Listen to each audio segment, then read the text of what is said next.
Today we are looking at the Scarlett Solo, Focusrite Scarlett Solo, rather. Okay, this is what I use actually normally.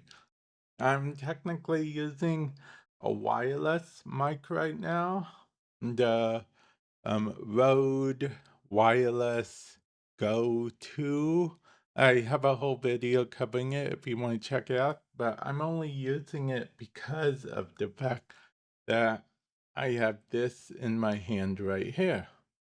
Because, see, I use an XLR mic normally. Actually, I decided to give my thoughts and opinions of this after talking to one of my friends. Okay. I was talking to her about different mic stuff because she was curious about XLR mics. And this came about. Basically, XLR mics, I like the sound quality a bit better personally, but these days, USB mics aren't really bad either. USB mics have come a very long way, but see this is where you plug in your XLR mic. Actually, I don't know. I hope you guys can still hear me well. I put the wireless mic on the table for a moment. I don't know if you can see this cord. This cord plugs one end plugged into the mic, and then the other end plugs into here, into here, as you can see. And then, these knobs control like the gain.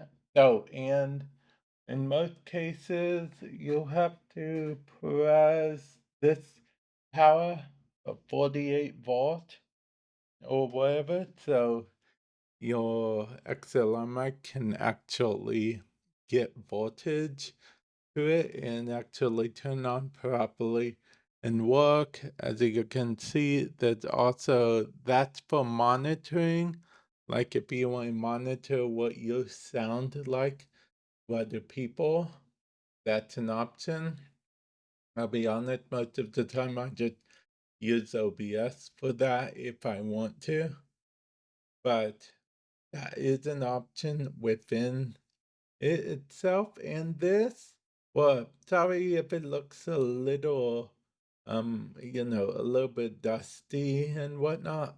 I've actually had this for about 5 years and it still works just as well as the day that I bought it, honestly. This is the Focusrite Scarlett Solo Gen 3. I believe the fourth gen came out not too long ago. And honestly, I may upgrade, I may not upgrade. Like I said, this has worked fine for me since the day that I got it. So from day one to now, I mean, I don't do any fancy stuff with it. Now, if you wanted to do some fancy, like different audio mixing, audio tracks and stuff, you'd get like a mixer and stuff. Most mixers have this option right here, which would let you plug in your XLR mic. Actually, this is the solo, but I believe there's a non-solo version that lets you plug in two mics, which is good like if you're doing interviews on the regular or something, so you can have two mics plugged in. So that's pretty cool. But usually it's just me, and any time I interview someone or something, usually I just hop on like a Discord call or something with them, Discord, Skype, maybe not Skype. Skype was ages ago. Forget I said Skype. Discord, it's something.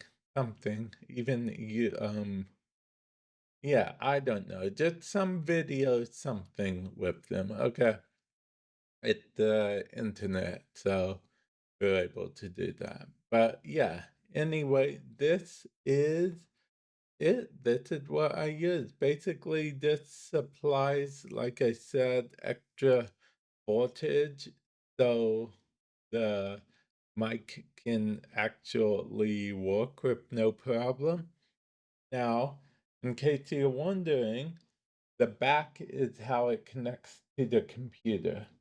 As you can see over there, there's a USB Type-C connector. And yes, 5 years ago we had USB Type-C, guys. Not that old. USB Type-C connector, and then that connects to your computer. So that's how it works with that, in case you were wondering how it even connects to the computer. Like I said, XLR versus USB mics. USB mics, I started with a USB mic. Actually, I still have some USB mics just chilling somewhere. And so, in case I need to pull it out or something. But the thing is, it's personal preference, I feel like. I mean, yeah, I mean, I do logically think that there are a few things that XLR mics like automatically do, maybe the pre-packaging, pre-filter, whatever step. I don't know all the technical things of that, but I do think you can tinker around and make a USB mic sound just as good, if not better in some cases, depending on the XLR mic, depending on what what filters you apply, stuff. So personally, I don't think it makes too much of a difference. But with that said, I feel like you do have more freedom to do extra stuff with with soundboards and mixers and whatnot with an XLR mic. That's just my thoughts on that. Feel free to share your opinions on USB mics versus XLR mics. XLR mics have grown a lot cheaper than they used to be. USB mics have also got more expensive than they used to be. So, just I guess play around, find out which one is best with you or you. If it's just basic stuff like a basic, like a simple stream, or you want to make just a video every now and again, and you're not into all that fancy editing and soundboards and whatnot, USB mic should be okay for you. But yeah, I don't know how we start talking about other stuff. This is that's supposed to be my thoughts on this, which my thoughts on this are very good. The Focusrite Scarlett Solo. See, it said Scarlett Solo in the corner there. Oh, yeah, it flipped, so I don't think you can really properly see it, but it says it there on the bottom there. So, yeah, I've had it for 5 years. Like I said, it works as well as the day that I got it. Like I said, I'm using this mic right now, but usually I'm using this mic. Like most of the time, you guys hear me talking, it's with my XLR mic plugged into here. Okay, this is only because obviously I have this unplugged, so I had to use this. So yeah, let me know your thoughts, comment section below. And with that said, I will catch you guys in the future. Later.